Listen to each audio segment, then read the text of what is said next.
few years back, I decided that I wanted to build myself another trailer. I knew that I wanted to build something longer, wider, and heavier duty than any of the other trailers I had built or owned up to that point. So with the design in mind, I began to slowly accumulate material. As I came across remnants that I knew I would be able to use, I put them up on my iron rack, away from all my other remnants, knowing that I would eventually revisit them. I also knew that I wanted tandem axles with electric brakes and a minimum of a 6,000 pound rating per axle. So I kept my eyes peeled on the local classifieds. Now, having owned, built, and borrowed a few trailers over the years, I knew that my ultimate trailer would be a tandem axle deck over.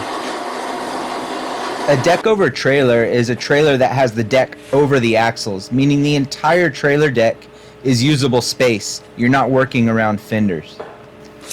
When you're doing a lot of forklift loading and unloading of larger or longer materials, this is incredibly desirable. When you put the trailer deck above the axles, it can really make for a tall trailer deck. Now, this can be a positive thing, but it can also be a negative thing. In addition to the lack of fenders, another positive could be on a job site, it makes for a great work surface, a comfortable height to work off of. But on the downside, you now have a very high center of gravity. When you're moving equipment or cars or other heavy items, this is definitely not a good thing. So when I initiated this trailer build, I had spent a lot of time going through the different manufacturers' designs, their flaws, things that I didn't like, things that I did like, and knew in my mind that I was going to be building a 26-foot deck over trailer, 102 inches wide with tandem axles, a minimum of 6,000 pound rating per axle, and I was going to put 14.5-inch low profile rims as well as low profile tires in order to keep my deck height as low as possible. The further that I got into my project and the more people that I talked to about my project, the more my plans began to change. But for what it's worth, that change isn't going to come until later. As far as we're concerned now, this guy in the video is still building a 26-foot deck over trailer. Now this is the deck frame. This part was going to tilt on top of the subframe. And what I'm doing is I'm taking 6 additional feet and scabbing it onto the 20-foot sections. I did laser level everything, make sure that it's perfectly in plane, and I'm just doing a butt weld on here, knowing that I would be plating the back side. And the best way to get 2 identical frame rails is just simply build them on top of each other.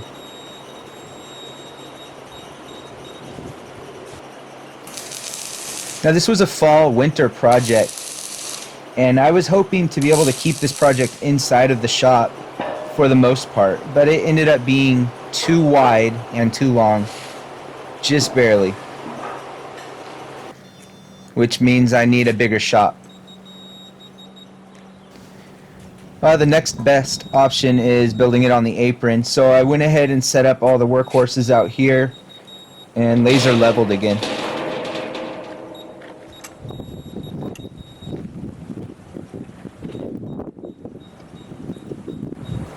Once I had the side rails parallel, I added the rear member, which was a piece of 2x2 quarter wall box tubing. This matched up perfectly with the knife edge rear frame rails. And now I'm giving Mrs. United States of Build the I need a bigger shop sales pitch. This is where having that 50-foot logging tape comes in really handy. Once you know both of your parallel sides are of equal length, there's several different methods that you can use for checking square. There's the 3-4-5 method, there's the cross-checking method, which I prefer, or if you have a big fixturing square, you can also use that. This is just a little template I made up. It's a piece of 1.5-inch square tubing, just welded onto a scrap piece of angle iron here. This is mimicking the lumber that will eventually make up this trailer deck. And I'm just using it to clamp, and that's giving me the recess down that I need. So as you've probably figured out, these are all the cross members that are going in. There are two heavy-duty box tubing cross members going in, one at the rear pivot point and one where the hydraulics will mount. All of the other cross members are 3x3 angle iron. I should mention that a majority of this trailer was welded with 7018, 1/8 inch mostly, but some 5/32 on a lot of the heavier iron.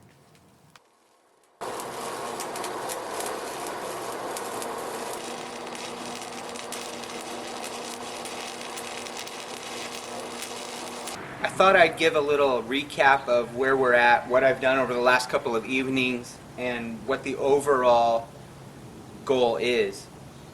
So it's 26 feet from the front of the deck to the back of the deck, tongue not included. And what I've done is I've come through with 3" by 3" angle iron on 16" centers for the front cross members, and they're set down 1.5 inches to compensate for the wood deck. And then I've got chain tie downs on the inside of the frame rail every 16 inches also. And they're all going to be tied in together to give it more reinforcement. The back 4 feet here will be diamond plate. And I've got the two axles here, 12,000-pound torsion axles that will sit right inside of here with diamond plate over top. Overall width is 101.5. I've knife edged the rear 2 feet of it, comes up. This is 5" C-channel, and it reduces down to 2 inches here on the very end. I've got 2" by 2" square tubing on the back, and it's got LED taillights that will be inset, and then it's going to have the markers in the center. You can see here what we've done on the cross members. This is 3" by 3" 1/4 inch wall angle iron, butts up into here, set down 1.5 inches, and then we have this 5" channel welded on the flat side on the back. This gives us a lot of weld surface here, and this is for your chains to drop down and hook onto. Now, since I don't have a flat surface large enough to weld this on, I've taken my laser level and I've set up all my work stands to be in a perfect plane, and then I've set my trailer on top of that. And so this thing is perfectly laser leveled right now. And that was the best solution for me to be able to build this thing to be perfect.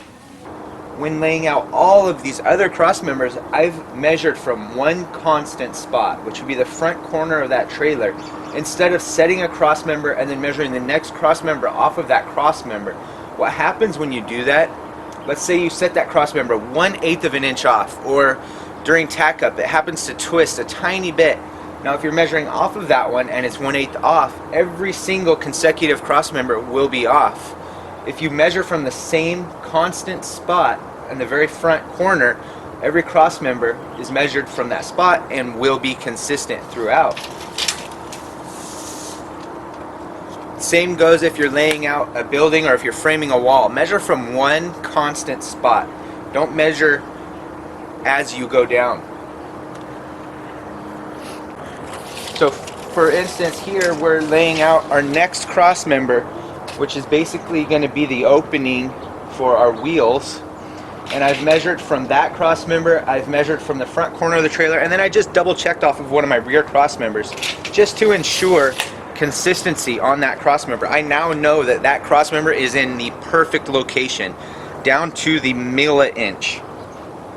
So now I've got a perfect mark here to reference off of, with an X marking what side the cross member is actually going to be located on. And any error from here on out is basically just going to be a reflection of my ability to fixture that and weld it in place. These are the pockets where the tires are going to ride. I'm using torsion axles. That's what became available first. They're not my first choice. I think leaf springs are a little more forgiving when it comes to being overloaded. But now, having used these and run them, I've been very satisfied. Now another quick note, these rear cross members that will be supporting the diamond plate, I did tighten those up to a 12" center.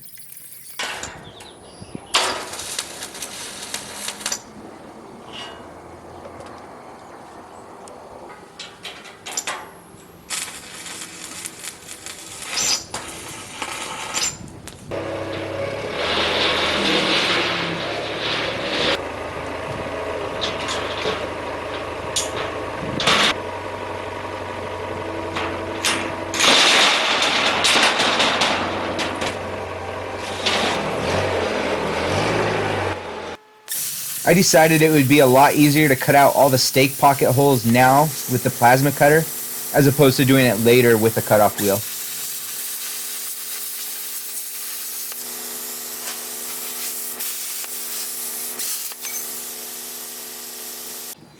Now here I'm doing my layout, and the way that I based my layout was with that 1/8 of an inch diamond plate being set back 1/4 inch from the edge of the square box tubing. I knew that if I had flushed everything up with the end, that diamond plate would have been very susceptible and prone to upturning, any type of bending and damage, just because of that natural curve in the box tubing.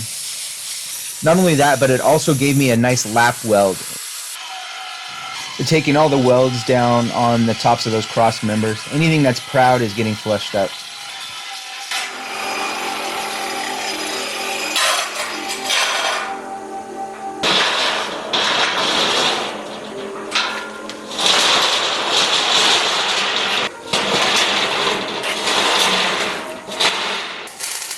Now this plate is sitting very nicely across all these cross members, and you can see where it's clamped. It's clamped across that rear member only, and I'm doing a bunch of tack welds across the bottom side of that, only on the rear member. And I'm also making sure that I skip around a lot in order to not introduce a lot of heat into that plate. Alright, we've got this on here with a little bit of a shim here on the second to last cross member. We're going to clamp down real hard. Whenever you're welding a big plate like this down, you want to start in the center and work out, or start on one side and work over. Reason being, you don't want to trap a high spot or any type of bubble in the center. Anytime this deck plate and the lower cross members had any type of a gap, I would take a piece of welding rod or a scrap piece of metal and clamp it between this channel iron and the deck plate in order to really force that particular section down. Any gap between your deck plate and your lower cross members is a potential rattle. Now that the bones of the deck are finished, it's time to move on to the subframe. The main rails for the subframe of this trailer was some big 7-inch channel that I was able to salvage. It had been used on a project prior, and it was some pretty rough stuff with a bunch of bracketry welded on.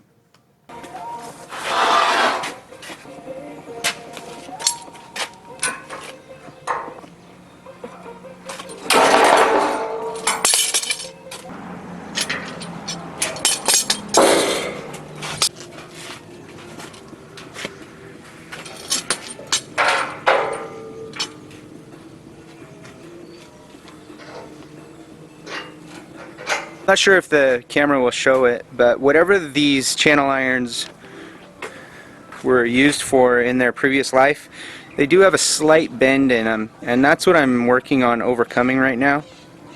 I'm hoping we can salvage them.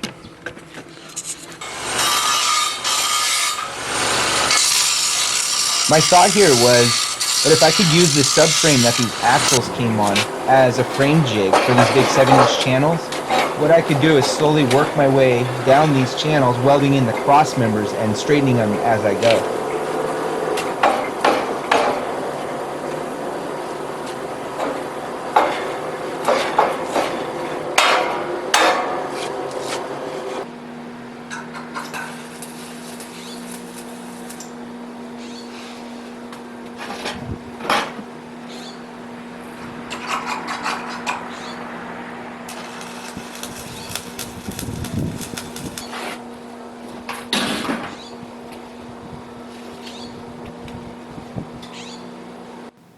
The 25-foot Stanley Fat Max tape measure, hands down the best tape measure for the price.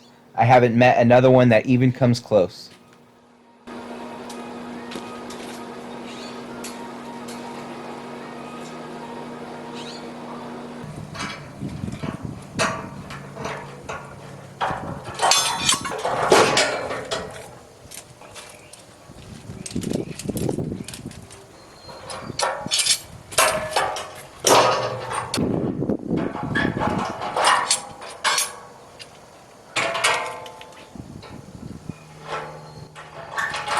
you can never own too many clamps.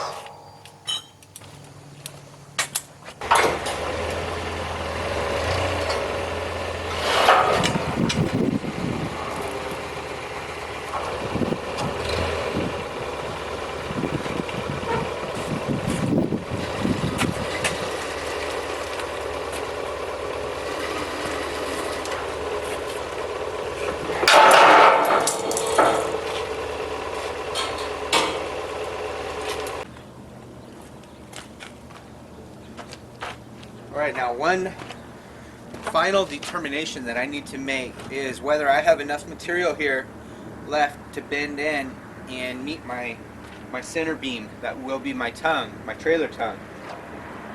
Now what I would prefer is for these two ends, these end beams that come in and triangulate to the center beam, I would prefer for them to protrude a little bit beyond the front deck of the trailer. And the way that I'm going to determine that is by using a piece of string. Now I know that these are 5 feet, so I'm going to make a mark at 5 feet and at 10 feet and mock it up with the string.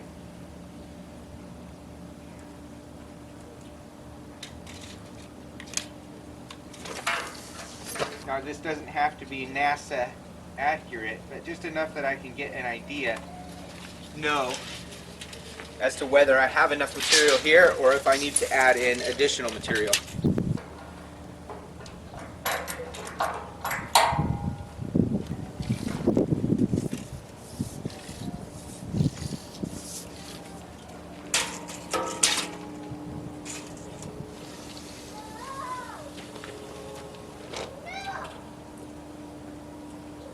So 13 feet, 2 inches from my first wheel cross member.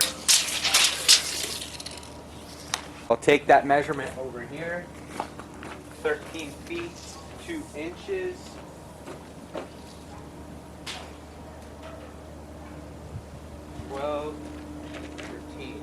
So I know that when that triangulation hits my center beam, it'll be 1 foot past the front of my trailer deck. I purchased these torsion axles used locally, but I was able to cross-reference the serial numbers and figure out how many degrees of travel they were rated for. And then I was able to translate that to total tire and wheel movement, so I knew how much to notch out my frame rails. Now my forklift is rated to, I want to say, 3,500 pounds, and it didn't really ever have any trouble lifting up this trailer project in any of the stages that it was in. I was able to get the frame rails fairly straight, all the cross members tacked into place, and manipulated to where I was pretty happy with it, but I wanted to use the trailer deck to really square it up and clamp it down before I did the final weld out and really put the heat to it.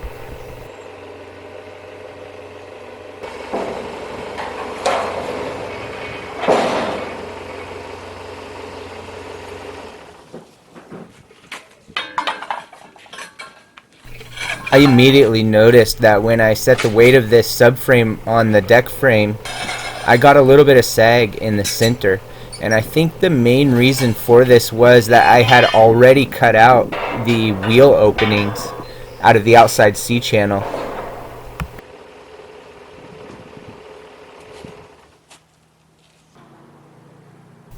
So what I've done is centered this subframe and clamped it down exactly where it will be located, except for on the top of the trailer deck.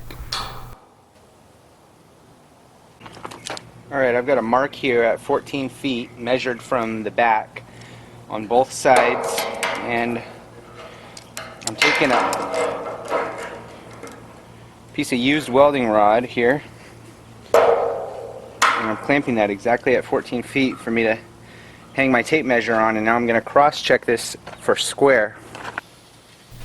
As I mentioned earlier, there are a few different techniques that you can use to square something up like this.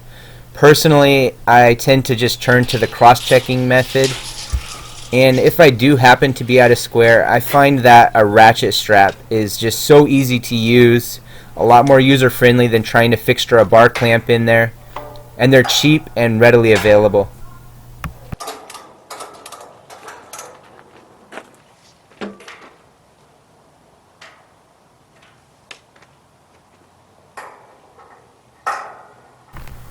Now fortunately for me, everything was close enough that I was able to manipulate it into place using just the ratchet strap and bar clamps as I worked from the rear of the trailer to the front. If it had been really far out, I would have been tack welding this subframe to the trailer deck as I worked my way forward, just to ensure zero movement. And after a nice dinner break, it's back outside to burn a few more pounds of rod doing the final weld out. A funny story, a long time ago, I had a similar scenario as this, welding in front of my shop really late at night, and my elderly neighbor pulled in and hopped out of his car and came strolling up, which was very odd considering how late it was. And he explained to me that he was really relieved because he had been standing on his front porch looking up at the sky trying to figure out why we were having a lightning storm considering the weather. And then he figured out that the flashing was coming over the treetops and not from the sky. So that's when he proceeded to hop in his car and cruise up and down the road to try to figure out what was going on. As he drove past my house, the arc light caught his eye and he pulled in and explained all this to me.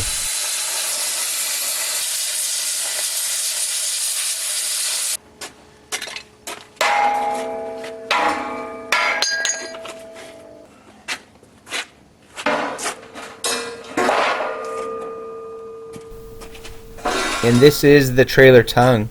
It's a piece of 3x5 box tubing with a quarter wall thickness. And my steel yard happened to have this remnant.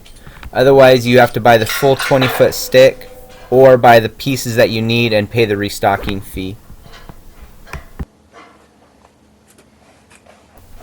I really wanted to have 3 points of contact with my subframe, and that's why you can see that second to last cross member added in there from some scrap that I had left over.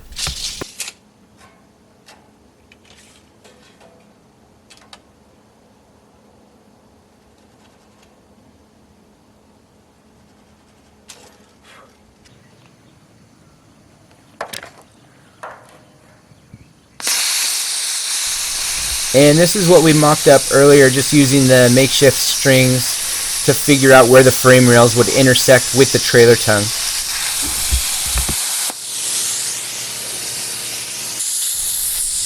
I'm not an expert by any means, but I certainly have an opinion. And I feel like in a situation like this, if you can avoid completely severing that piece of metal and re-welding it back on, your alignment and your final product is going to look a little bit better. That's why I'm just removing the pie cuts and folding the rest in.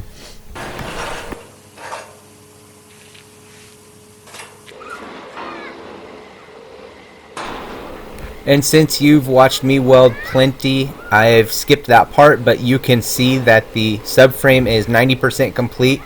I've set it on top of the axles, and now I'm going to set the trailer deck on just to check for fit and function.